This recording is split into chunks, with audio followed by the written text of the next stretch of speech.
Welcome, founders. We are live here at Startups.com. Today, as per usual, every Tuesday, I'm doing a live pitch deck review. Let's jump in first by asking all of you who are in the audience that you can begin to type your question into the Q&A box right now. If you have questions, I want to be able to answer your questions first, and then we'll get into the pitch decks. Or if you have questions as we're going through the pitch decks, feel free to drop them in the Q&A box. We have Jen here who will be co-hosting and helping us with any of the Q&A, and any chat that you need, throw it in there, and more than happy to help you out. Let me start off by saying this. I have actually not looked at these pitch decks yet. I'm going to give you the first cut. Actually, I think one of the pitch decks was sent back to me after I did initial round of feedback. These pitch decks come from all around. If you're not part of the Startups.com community, you can send in your pitch deck, leave a comment, and say, I want to send my pitch deck in, show you how to do it, or just email it to advisor@startups.com. We do that so that everybody can learn. I'm not here to be mean about these pitch decks. It takes a tremendous amount of courage for anybody to send in their pitch deck. We're here to learn together. If you are part of the Startups.com community, you don't have to actually have your pitch deck reviewed live on the air, although I would really appreciate it. We will do that for you. But for everybody else who wants a free pitch deck review, we take the opportunity to create some content. That's what's going to happen. Once again, for those of you who are trickling in, you want to type your question in the Q&A box, or as we watch and as we go along into these different pitch decks, we will start to gather the questions and answer them as we go. Let me get myself organized here and throw up the first pitch deck. Let me see here. Okay. First pitch deck up. We have Moira, a personal AI trained in virtual worlds. Immediately, my spidey senses go up because of the word AI. Like, that's just going to be straightforward. As soon as you say AI, my mind shifts into a different type of perspective and mindset, because AI is super hot these days, and there's a lot of AI washing that's going on. If you are going to be sending an AI pitch deck anywhere, you better be prepared to bring it. Well, at the same time, what is crazy is that if you are not recognizing that AI is a thing and you're not integrating AI somehow in your startup, then you're going to kind of be left in the dust, and people are going to be wondering what you're doing. It's the same way that if you're pitching a startup in the late 90s, early 2000, if you didn't mention the internet, the World Wide Web, then people are like, well, you're totally missing a trend. And then later on, if you didn't mention mobile or apps, then startup investors will say, what are you doing? You're not even thinking about what the industry is all about at this moment. So AI, good to mention, but you really need to think through what is going to be put into your AI pitch deck and your AI idea in general. So we got personal AI trained in virtual worlds. Now, immediately, all investors read this right up front. I read what's on the first slide. There are many times that I'll just stop reading right off the cover slide. And here's a pro tip: include your contact information, but have a very straightforward sentence that says, this is what we do. And this is kind of getting there, a personal AI trained in virtual worlds. All right, straightforward, intriguing, I must admit. Let's take a look at what the rest of the deck would hold for us. There's not enough available data for an AI to learn about who a person is. Right away, this is a problem that I have no idea. I don't understand. And maybe some of you who are watching, you're going to understand what this problem is. But okay, first of all, this is an opinion. There's not enough available data. Well, by how much? How do I know that this is a big problem? Now, I happen to understand AI. I happen to understand what is going on in the world out there. And so I know there's a data shortage, but AI to learn about who a person is, shouldn't the person provide the data? Now, notice how I'm making a whole bunch of assumptions based on the main headline. And this is important. That's what investors do. They're going to read this and they're just going to make assumptions based on the headline. So don't rely on your bullet points to support your headline. You should tell me everything that I need to know, or what I should expect, and reinforce what you said on the headline in the rest of the slide. But let's read. Users are apprehensive about sharing personal data to privacy concerns. Yes, I agree, but that's an opinion. Or how apprehensive? How many users are apprehensive? Notice how we do not have the size, scope, and severity in terms of factual data in this problem statement right here. This is an issue right now because an investor needs to make a conclusion, come to a conclusion based upon actual investment data. Like, it's like reading a technical chart. I need to know what I'm investing in, and this is a big enough opportunity, and do I even care? Next, users are unwilling to constantly feed information about themselves in AI. I don't think so. I don't think so. Tell me, give me some data. People often don't store data about themselves digitally. I store data about myself digitally all the time. It is a train wreck ready to happen. So right away, you've lost me. And if I'm an investor, I'd stop reading at this moment in time. But for the sake of us learning together, let's take a look at what's going on. And let's try to piece together what could potentially be a better problem solution statement. Creating virtual worlds that user can interact with the AI will learn from. The AI has access to all the virtual world data. The AI can interact with the user in ways it couldn't use their real world. The training of AI is gamified that encourages constant refinement. So here's my issue. I have no idea how these are connected. The problem and solution, no idea how it's connected. I'm going to say this like a broken record. If you come and you tell an investor a problem, the problem is something is manual, slow, and expensive. Your solution better be that it is automated, fast, and cheap. That's how it works. So your solution needs to be the inverse of the problem. Let's look at this one more time and let's go through the logic. And by the way, an investor is never going to do this. I'm doing this as an advisor to walk everybody through. And this is how I look at pitch decks when I'm evaluating and I'm helping the founders do fundraising and I'm giving the valuation. This is what goes through in my mind. So let's go back here. There's not enough available data for AI to learn about who a person is. Okay, so now I'm expecting that this solution says there's a lot of data, but the problem is now you're saying we're all apprehensive, we don't want to share, and so now I'm thinking this has got to be a security thing.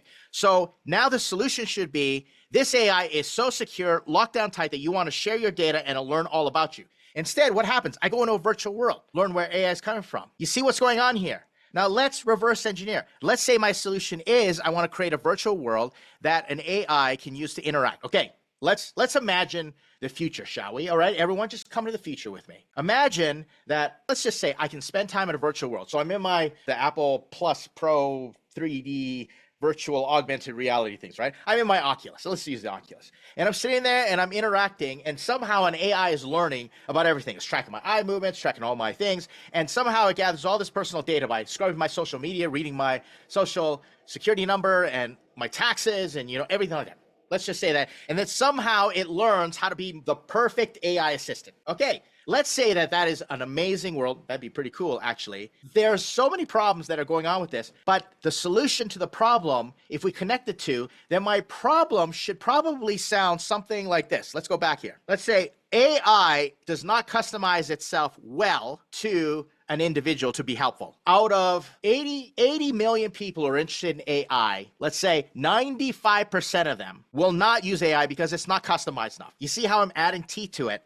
And the solution is that this AI will learn from a virtual world and a virtual reality, something along those lines. I'm grasping at straws and I'm putting words in the founder's mouth, but I'm showing all of you how we could potentially put these two together. The logic has to make sense. Now I'm going to be eating this horse in the ground. I'm going to torture it to death. But let's take a look at the rest of this deck. So immediately you've lost me in problem solution. And I'm going to pause here. I'll tell you right now, I know in the first, I would say 90 seconds on whether you have a solution looking for a problem. Okay, here's what it looks like. You've come up with this great idea. Ooh, this is a really great idea. And here's what I'm going to do. I'm going to try and shoehorn it into some problem. I really want to do an AI in virtual worlds that learns. So now I'm going to just make up shit as far as the problem is concerned. Please forgive my French. And then you keep turning that puzzle piece and it gets so convoluted in your mind. This is the reason I tell founders, start with the problem. For the love of God, start by researching the problem. X amount of millions of people struggle with this and they're losing all this money. They're dying left, right, and center. Go talk to them and then find out how you can solve that problem. Don't be a solution looking for a problem. Start with the problem and then start to propose solutions and you're going to avoid all this mess. And right away, this is the number one thing that disqualifies because there's lack of clarity. Okay, a mobile app that uses conversational AI lets you explore your life in virtual worlds you are in. What virtual worlds? I don't get it. As you explore, the AI uses the data to become more personal to who you are. Our app is currently available on the iOS here. Now, the fact that there's an app here available, I've already lost. You've totally lost interest in seeing what the app starts to do. Is this an app that simulates a virtual world? I'm not clear, and I'm not even going to spend time going through it. I think it'd be interesting to explore, but we don't have time right now. If this app, let's say this app has got millions of users already. This app, this pitch deck has done a horrible job in telling me what I should be expecting. I'm not interested. We're looking to target the $1.28 billion smartphone gamers. Now we're into games. All right, we went from AI assistants to virtual reality to games, which are three different things that make them think and solve problems. Our beachhead is the $1.5 billion US life coaching market. Here's my big issue right away. The $1.5 billion, so you went from gamers worldwide, so I've got gamers, and now you're going to go into life coaching, and $1.5 billion, that is not your market. That is not your market. And then this is like so confusing right here, Tam Sam Som. Don't tell me 1.5 billion. That could be in books.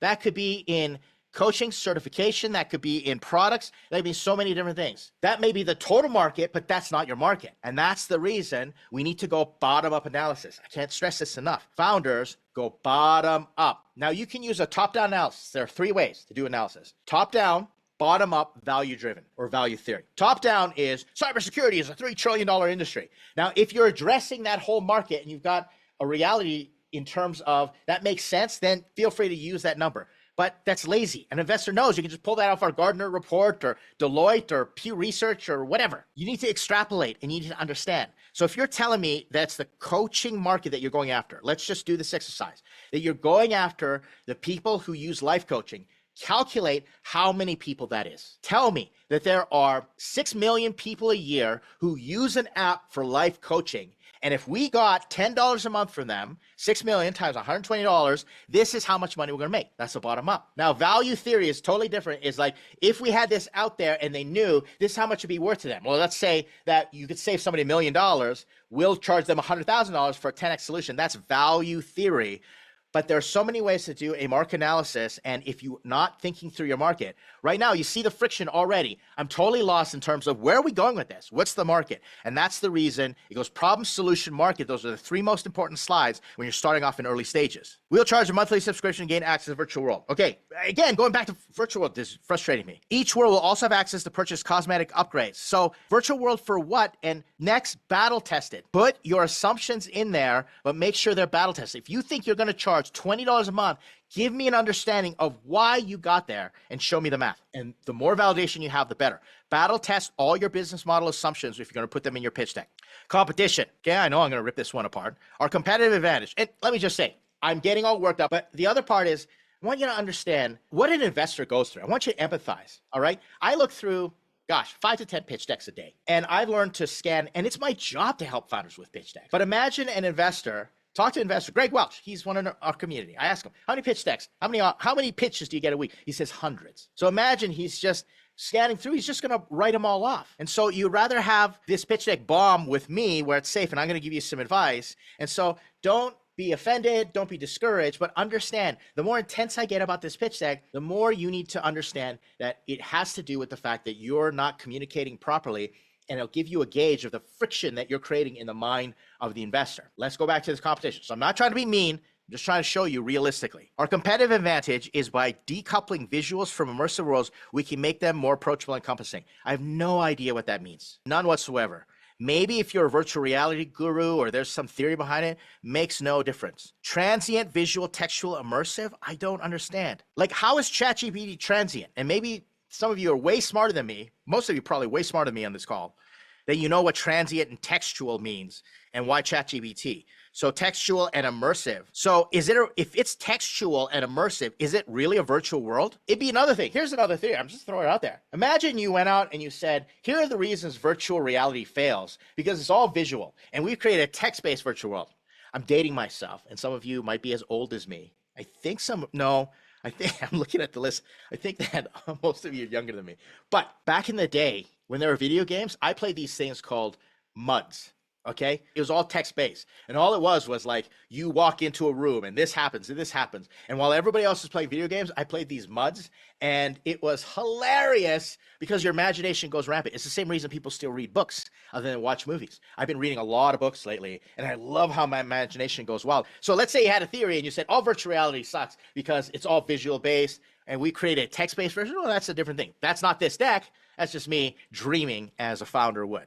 All right, so don't understand competition. Here's your founding team, okay? And there's not enough to tell me that this founder, James, you're not sharing enough to tell me that you know how to do virtual worlds. You worked on this problem before. You have domain expertise. You previously worked at a prop tech startup. All right, if you had a prop tech or you told me this is a virtual world for property owners or something like that, maybe this would be a different thing. There's not enough going on in this founding team to give me any confidence whatsoever. Funding, raising $500,000 to finish the development of the mobile app with a working AI. All right, this is where the rubber meets the road, everybody. AI does not cost $500,000 to get something going. AI costs millions and millions of dollars. Do you need millions of dollars to do an AI company? Absolutely not.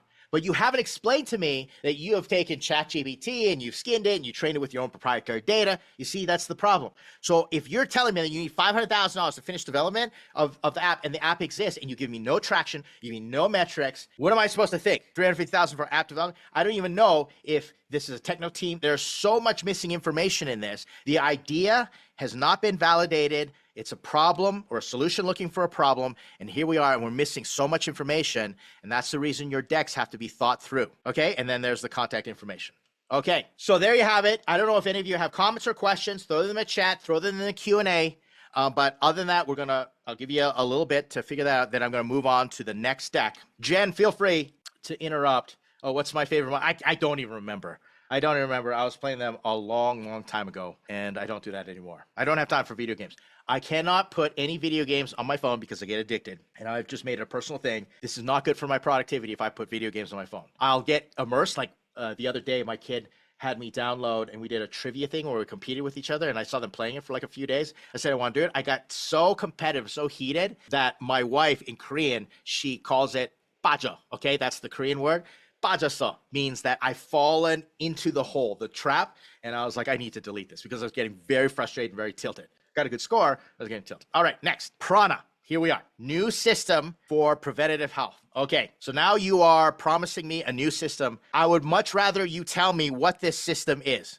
What is this system for preventative health? I like the fact that we're talking about preventative health. Okay, that's a good thing. Is it Prana? What does this stand for? Prana?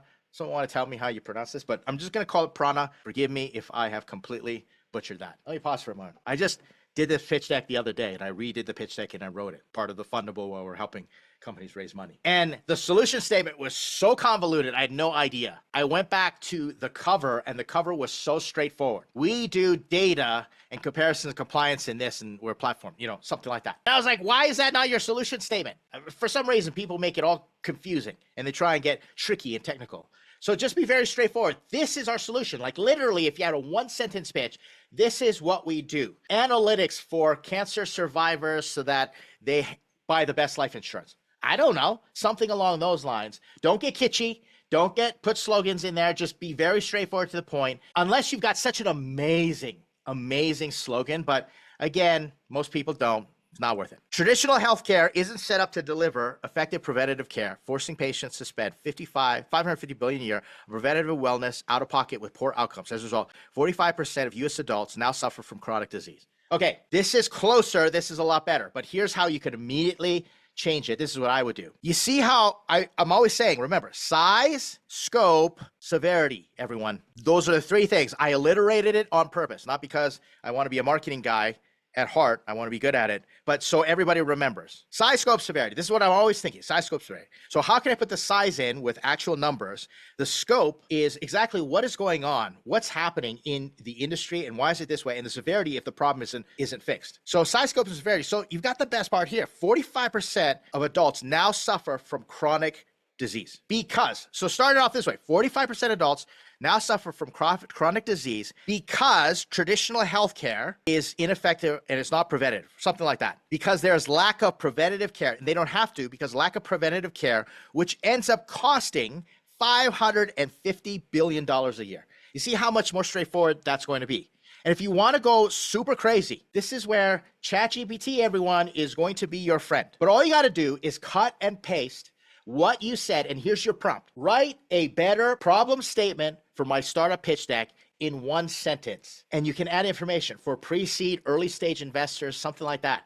And then you can say, what would you add to it? What research do you have to add size, scope, and severity? I want actual data and numbers because it's kind of just my opinion right now. You see how this works? ChatGPT will go and research. It's our secret weapon, okay? 50% of the work that we do in pitch decks has to do with us running things through AI right now. We just run through everything AI and all the pitch decks, compare this, all the best practices. And now you may be thinking, well, gee, thanks for charging me all this money to do my pitch deck. Let me tell you something. Using ChatGPT and AI to do 50% of the grunt work allows me to dedicate 100% into taking your pitch deck to the next level. So out of it, you get 150% effort from me and my team and everything like that. And it's not just me. You can do that as well. Run your stuff through ChatGPT and just say, hey, get this under 30 words, make it one sentence. I don't understand the reason founders aren't doing that yet. Maybe it's because they're scared, or maybe they think ChatGPT isn't going to do it right. But at least give it a shot and figure out what options you have as ChatGPT helps you with that. Just a little pro tip. We do it every single day, and it's proven investors do respond. All right, so problem, reorganize this to go into size, scope, severity. So 45% of adults, 150 million, in fact, 150 million adults is way better, and parentheses 45%, because it's a real solid number. It's a big TAM. Now suffer from chronic disease because their traditional healthcare is not preventative, costing an extra $550 billion a year, something along those lines. Do you see where I'm going? Prana is building a new system for preventive care. All right. So you don't have to put in new systems, empowering patients to optimize their health and minimize disease, risk the bottlenecks of traditional care. I don't know how you've done this. I understand that you're solving it, but let's be a little more. So Prana is building an app. Prana is an app that gives people who potentially could have chronic disease access to preventative care at a fraction of the cost, saving them X amount of dollars. You see how I added. Now, let me give you a pro tip, everyone who's out there. If you can go out and you can extrapolate and you can say it's a 10x solution, if it costs $1,000, normally solve a problem, and you can do it for 100, fantastic. If you can get 10x the productivity, you can get everything down from 100% productivity or required time of productivity down to 10% results in that time, then it's a 10x solution. So size, scope, severity, work those numbers backwards and say, we can save. In fact, I see, Gene's here. Gene and I went back and forth, and we talked about it. I said, what does your solution actually save your users as far as time, money, efficiency? I needed a number because that's going to be so much more powerful. So add this information, size, scope, and severity, add how you're a 10x or how you move the needle. So you're building a preventive care. What is it? Is it an app? Like a new system? What does that mean? Does it integrate all the doctors and the providers? Give me something that my imagination can lock onto. Tell me it's an app. Tell me it's a hardware. Tell me it's something, and give me a picture at least, so that I can start to visualize and imagine what this is, especially if it's totally new and cool. Pique my curiosity, get my imagination going, but don't make it tricky. Just be very straightforward and say, oh, cool. Okay, because here's another thing. I know a lot of founders don't want to mention apps because apps B2C is so dead. I'm going to digress for just a moment. Everyone, listen, the whole AI craze, I saw a tweet from Y Combinator the other day, and I totally agreed with it. I've been waiting for this. Everybody's going B2B. You know what? There isn't a killer app use case for B2C in AI right now. There isn't. ChatGPT, yeah, but it's mainly for business. All businesses are adopting it. Individuals, like there isn't, it's like a helper and assistant, but there isn't that killer use. Go back to Web 2.0 when we were in the wireless revolution. Wireless was the game changer in 1.0, right? As soon as we could go wireless and we could use our phones, next it was mobile and apps and everything. But as soon as there was that form factor, but right now AI is got this thing. It's like the new browser. I talked about this all the time. I think AI, the large language models, are like browsers, and everyone thinks there's a lot of money. And back then, it was like Netscape and just all these companies. Everyone was fighting for the portal and the browser, right? And they thought that's where it was. But it turns out everyone's going to use the browser. Yeah, it's ubiquitous and you can deliver things. So that's what large language models are going to be like. We need that killer app. We need that inflection point. And so if you have an idea for a killer app that works amazing, that everybody wants to have on their smartphone, that actually makes sense. Think Clubhouse, but useful. You want that killer app that's contrarian. You are looking at total, there's no competition because no one's figured this out yet. And investors will bet on you to try and figure it out. Okay, so here's what we got. Proactive preventative care. Okay, now we're back to the problem. This is very frustrating for me. I don't need this. Preventative care system wipes up to 70% of US healthcare. I'm just going to skip over this. You might use this slide as a why now. If you're going to say anything, why now is a possible use of this information. But let me give you a warning. If you have a why now slide, it needs to really answer why now, not back then, or why now is it different? Why now is there an opportunity that didn't exist before?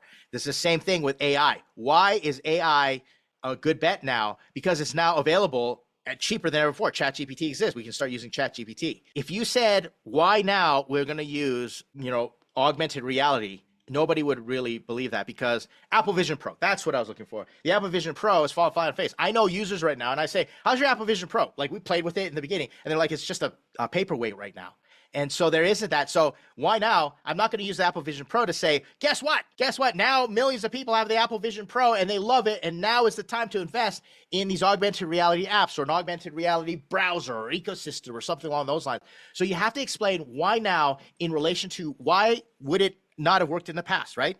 Okay, so skipping through, problem slide, extraneous, why now, maybe. Solution, now we're another solution slide. Why?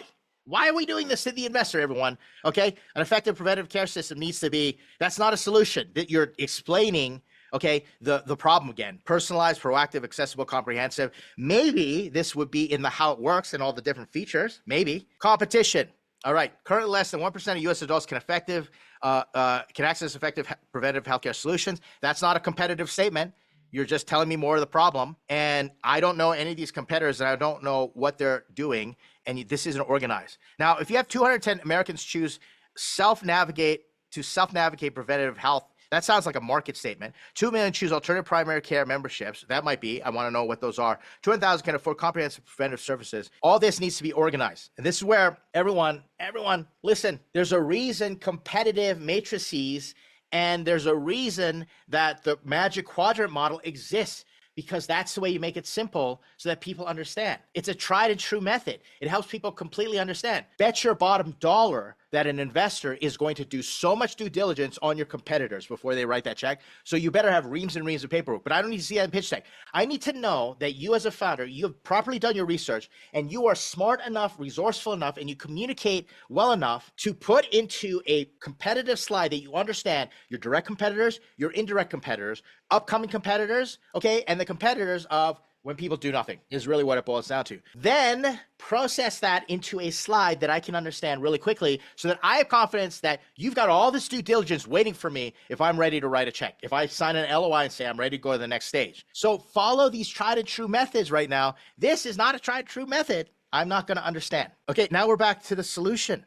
All right, so I'm just going to skip this may be how it works: personalized, proactive, accessible, comprehensive. Now, if you're going to use personalized, proactive, accessible, comprehensive, I need to know how, and I need to know the nuts and bolts of how it works in a way that I understand. For example, proactive, biomarker tracking and predictive AI models to monitor biomarkers without regular testing. What does that mean? I think, if I remember correctly, biomarkers are like just markers that appear in your biology. Like I remember an app that installed something, and while you're looking at your phone, it like measured your face and could tell you if you were going to have Alzheimer's or not. I think that's a biomarker.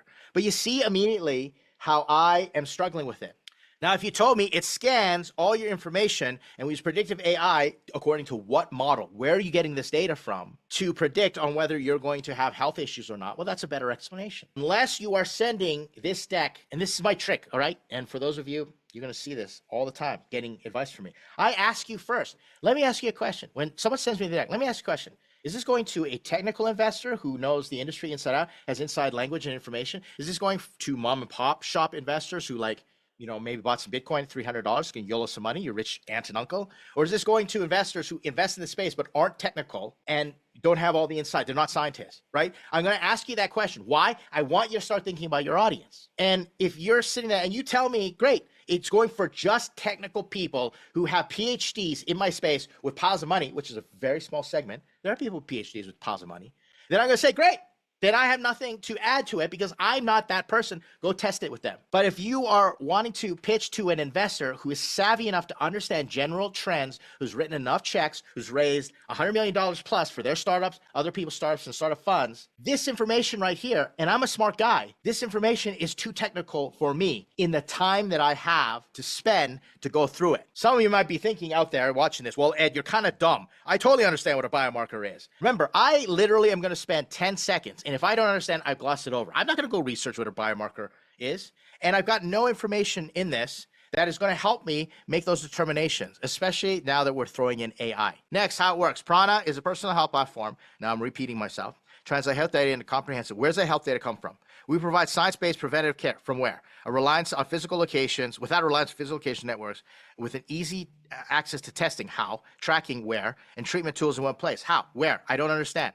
Right? You've given me no information. You've given me a whole bunch of fluffy promises. And this is where the next mistake starts to happen. Founders end up pitching to customers. All your language, you're saying, oh, these are all the benefits and everything like that. And investors are going to take for granted that you're going to talk in fluffy, fuzzy language An investor is going to want to know, okay, how? Exactly what does this mean? How are you different from what the Mayo Clinic is going to put out?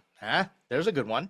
Because they got oodles of money. How are you different from that 300-pound gorilla that's going to drop $300 million after they believe that this is a good idea? How's your startup going to compete, especially if you're saying AI, and AI engineers go for $250,000 to $450,000 a pop right out of the chute, okay? How it works, we're back. Predictive AI models based on what? Proprietary prediction models, now repeating ourselves, AI digital twins. Now we're introducing twins. What is that? Okay, biomarker changes.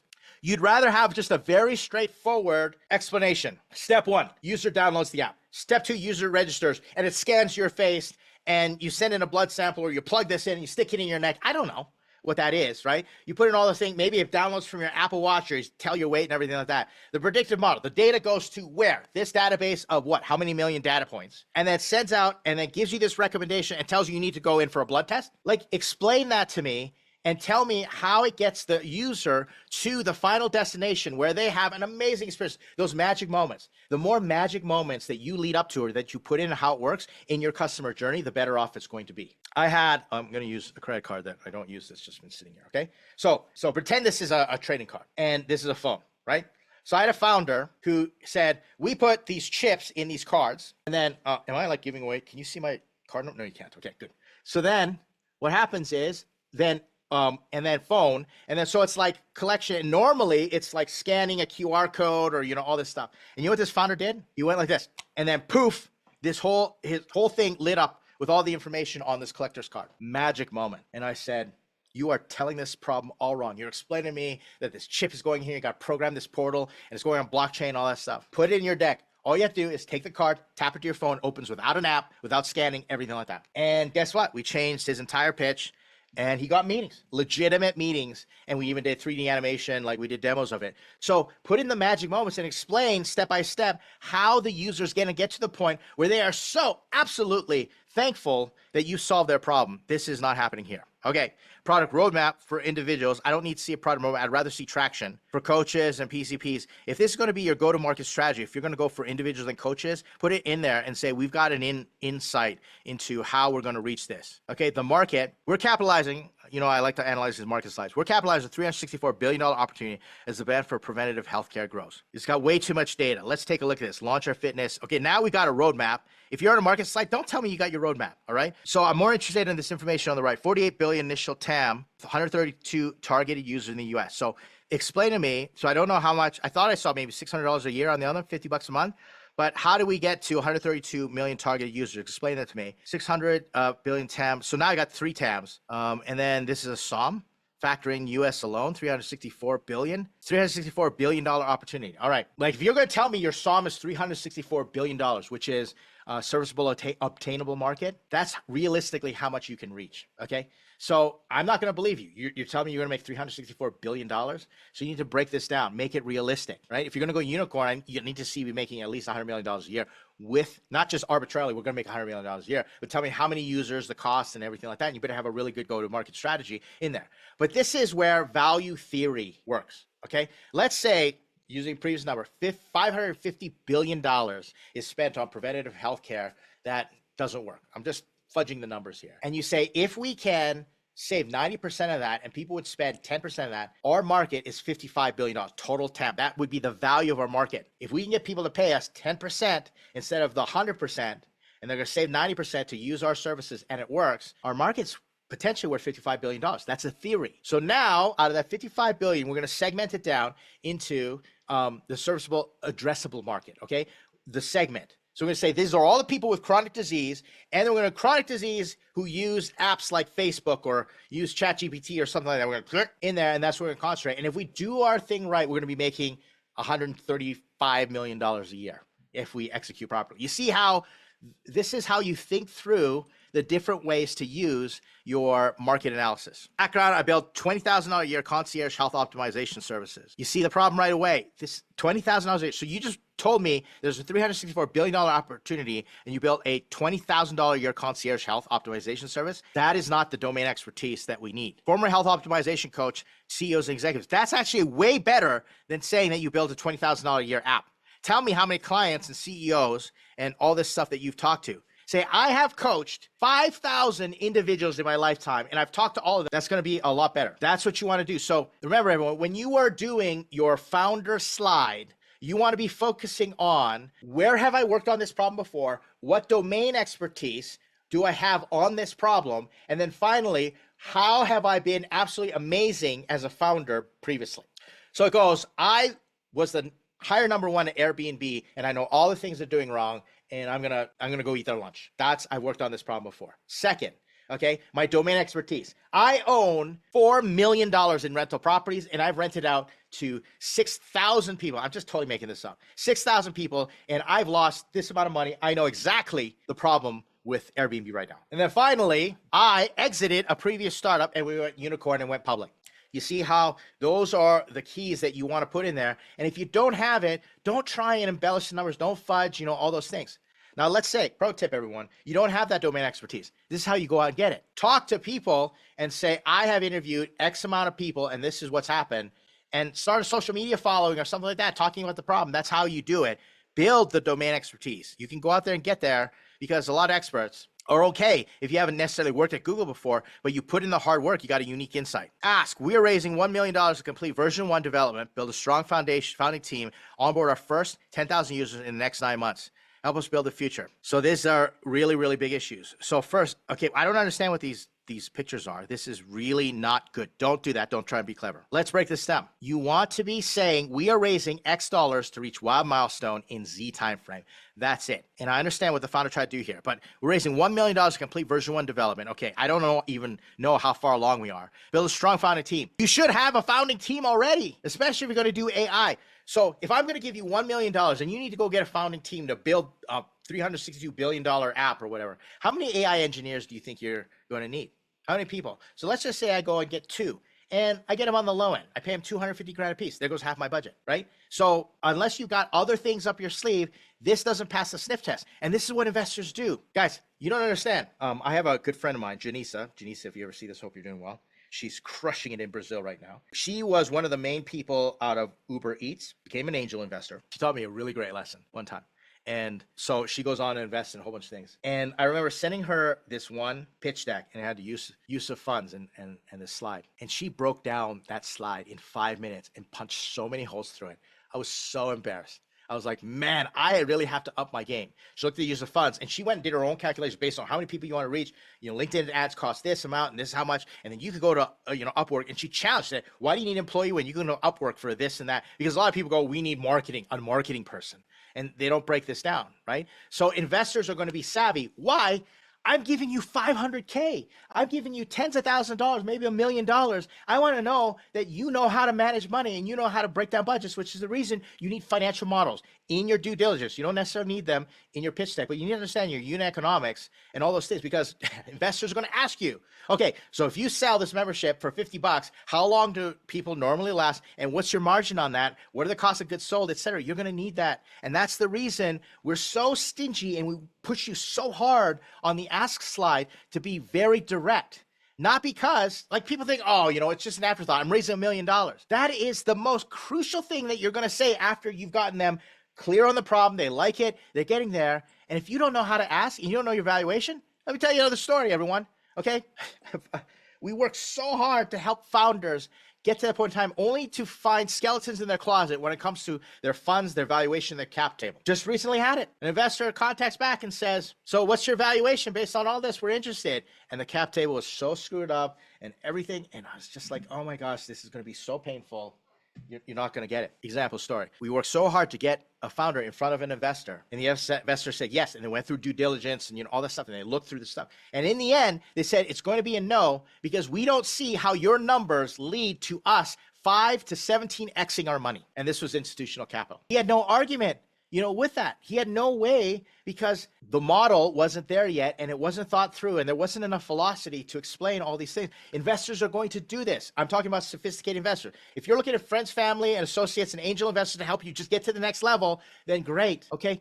But when you're in the show, you need to have this locked down and super tight. So this ask slide is definitely not going to work. Help us build the future we all deserve. That's just something you're going to say to customers. Don't say that. Don't get clever with all those things. So next, I'm going to speed through this because by the time I've tortured this to death, I can speed through this next deck and use the same principles here. All right. So hopefully the founder, if you're watching this, you watch the other ones. But let's look at this. Zaire Technologies. Okay. Simply perspicacious. What does perspicacious mean? Okay. Hold on a sec. Having a ready insight into an understanding of things. You see where you've lost me already. Again, go back to just creating a one slide thing. That caused me too much cognitive friction there. You lost me. Zaire Technologies. All right. So I have no idea what this is. And now we're starting in the hole. Problem. High barrier of entry. What is high barrier of entry? Pilots pay over $150, pay $150 per hour, 150 pounds per hour, capping the potential. To do what? What are pilots paying $150 per hour for? Airport queues are often longer than the actual flight. Okay, yeah. By how much? How is this a problem? So now I'm completely lost and I'm dazed and confused. We're going to shut this one down. I'm just going to say no right away, right? Like that's how the investor's going to do. So let's see if we can figure this out. Use our powers of deduction here. Numbers, 80% of pilots who quit due to cost. Cost of what? Ah! What are they paying for?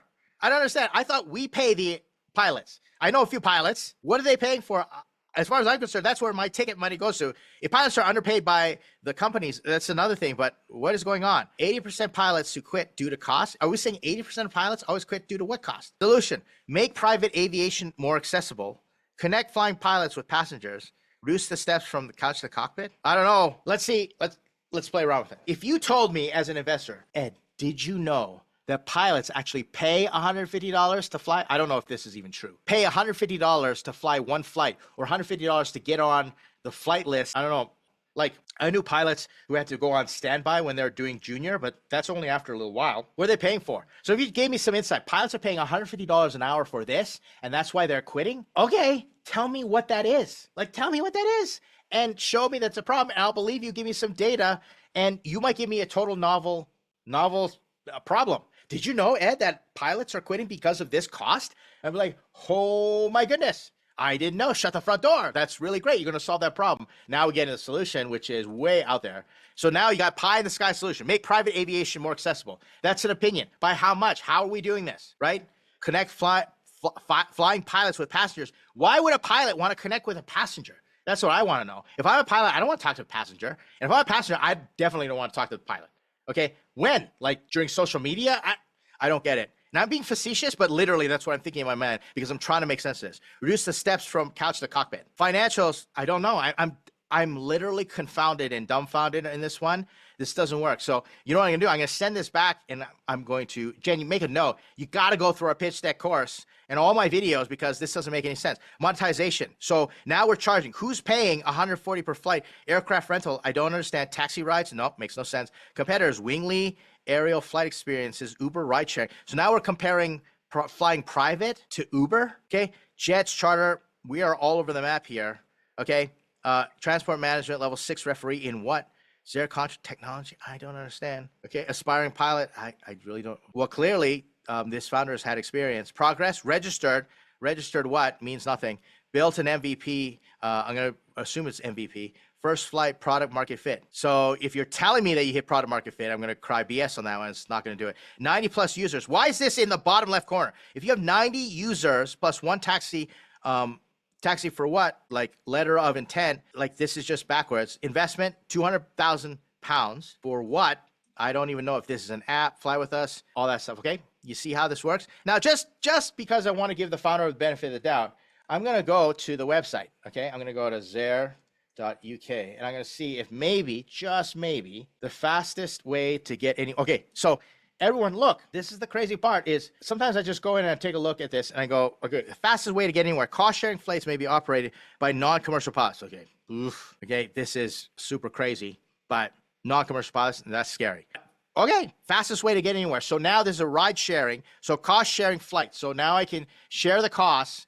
Maybe what this is when people do their training, you can hop into a flight with them. Cause I know maybe you're paying to get training. This person, aspiring pilot. You see how hard I'm working to figure out startup, right? This is never going to happen, but maybe they're paying this and they're saying, well, as I'm paying $150 an hour to get my pilot's license, jump in the back with me and then we'll go fly.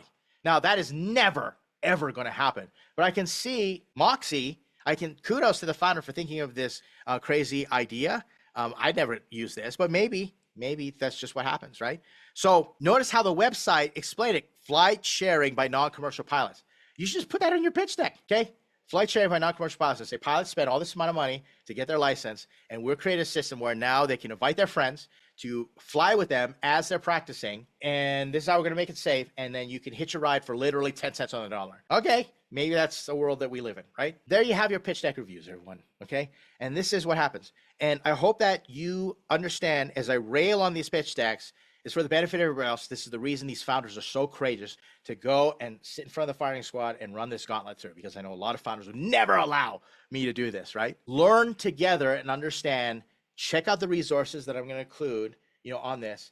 Go to the pitch deck course that we got at Startups.com. And let me just give you some advice. Don't send me a pitch deck until you go through the actual course, because I'm just going to repeat all the stuff that's in there and just get me more frustrated. So send me something that you already went through and you tried, and we'll go from there. That's it. If you want your pitch deck reviewed, you're watching this on social media, replays, or live, leave a comment. Contact me, advisor@startups.com. We're going to take care of you. Hopefully you can join us at Startups.com. If you want me as your advisor, work on your pitch deck, help you with your fundraise. We have lots of different membership levels and services. I appreciate everybody who's hung out with me and who's patient enough to see me ranting and raving. Thanks so much. Thank you, everyone. Appreciate all your comments. Everybody, have a wonderful day.